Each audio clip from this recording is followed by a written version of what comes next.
Assalamualaikum warahmatullahi wabarakatuh. Welcome back to my channel Alfatania Hasna. Perkenalkan, nama saya Alfatania Hasna Ausaf Putri dari angkatan 1 kelompok 2 dari Kantor Pertanahan Kabupaten Halmahera Tengah. Nah, pada video kali ini saya akan menjelaskan dan berbagi sedikit tentang learning journal atau intisari materi komitmen mutu dan anti korupsi serta penerapannya di Kantor Pertanahan. Ya, materi yang akan saya jelaskan yang terlebih dahulu mengenai komitmen mutu. Apa sih yang dimaksud komitmen mutu itu? Komitmen mutu merupakan konsep mengenai efektivitas, efisiensi, inovasi, dan mutu penyelenggaraan pemerintah. Efektivitas merupakan sejauh mana sebuah organisasi dapat mencapai tujuan yang ditetapkan. Sementara efisien merupakan jumlah sumber daya yang digunakan untuk mencapai tujuan organisasi. Efisien ditunjukkan oleh beberapa banyak bahan baku, biaya, tenaga yang dibutuhkan untuk mencapai sebuah tujuan.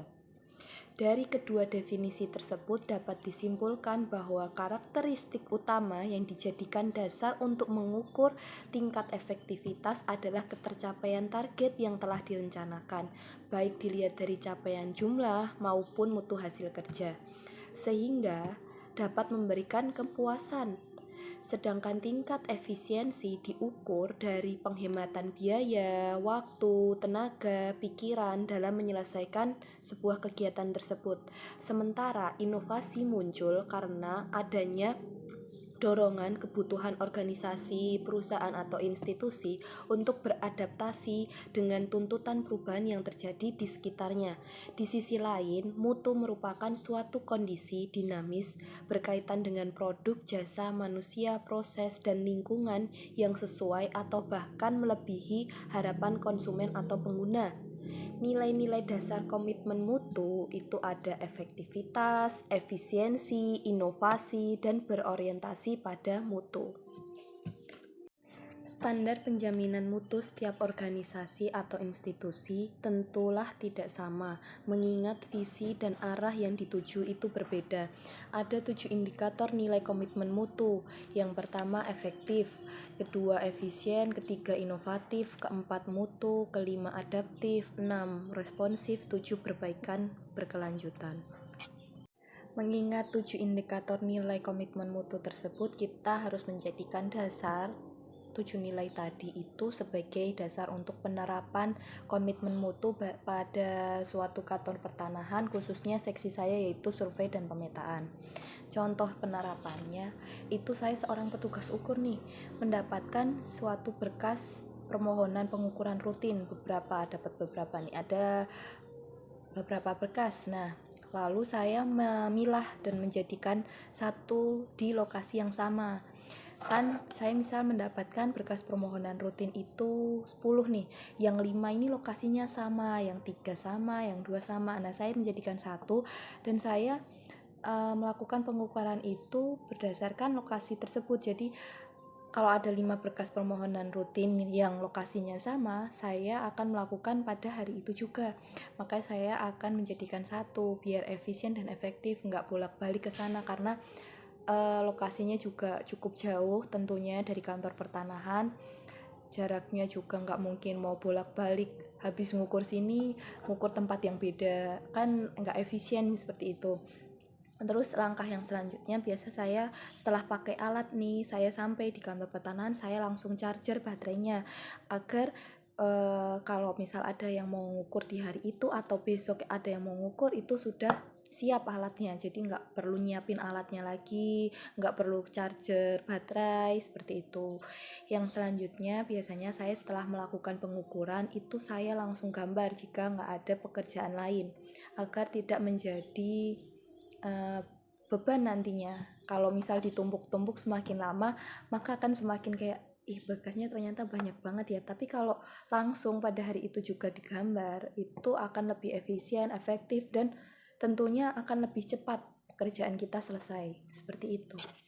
Oh iya teman-teman, maksud lokasi yang sama tadi itu artinya lokasi itu berada di kecamatan yang sama, kecamatan yang sama. Jadi saya melakukan pengukuran itu biasanya seperti saya lihat kecamatan yang sama atau saya kasih jadwal setiap pemohonnya, Pak nanti jam 10 ini pengukuran Bapak, nanti yang selanjutnya saya juga hubungi Pak jam 11 dan seterusnya seperti itu.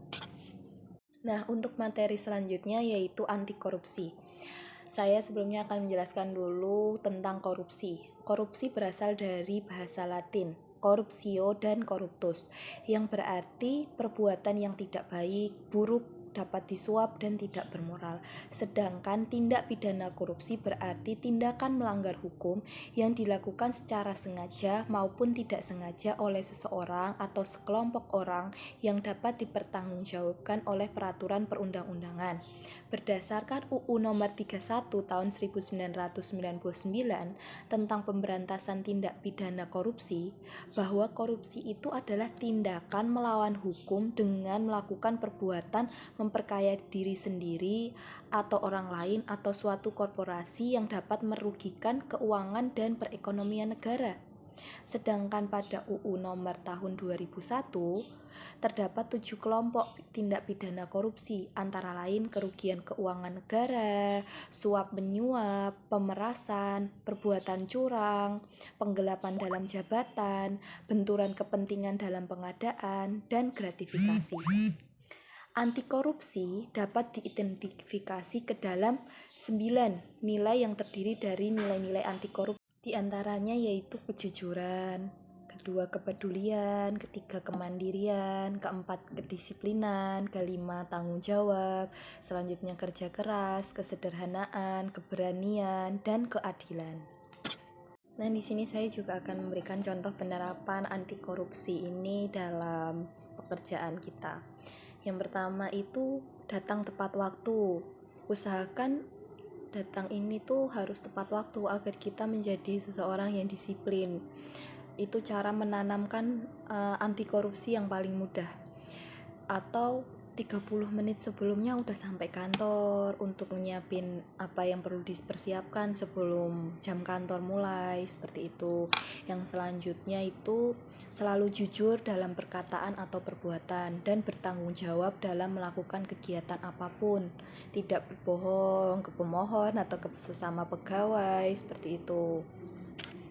Contoh penerapan anti korupsi yang selanjutnya yaitu tidak menerima gratifikasi, tanda terima kasih itu dari pemohon, tidak menerima suap dari pemohon untuk percepatan proses berkasnya, kayak gitu. Terus penggelapan dalam jabatan, contohnya itu kita kayak jual beli jabatan, mau naik jabatan kasih uang segini, kayak gitu. Itu tidak boleh, itu termasuk pelanggaran, itu termasuk korupsi, tindak pidana korupsi.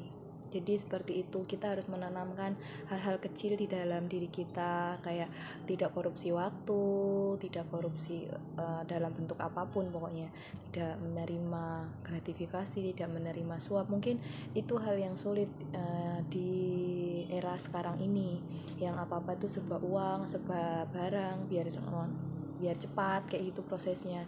Itu sebenarnya adalah pelanggaran korupsi. Seperti itu. Sekian video yang bisa saya sampaikan di sini. Semoga bermanfaat untuk teman-teman dan untuk kita semua. Amin. Sampai jumpa di video selanjutnya. See you.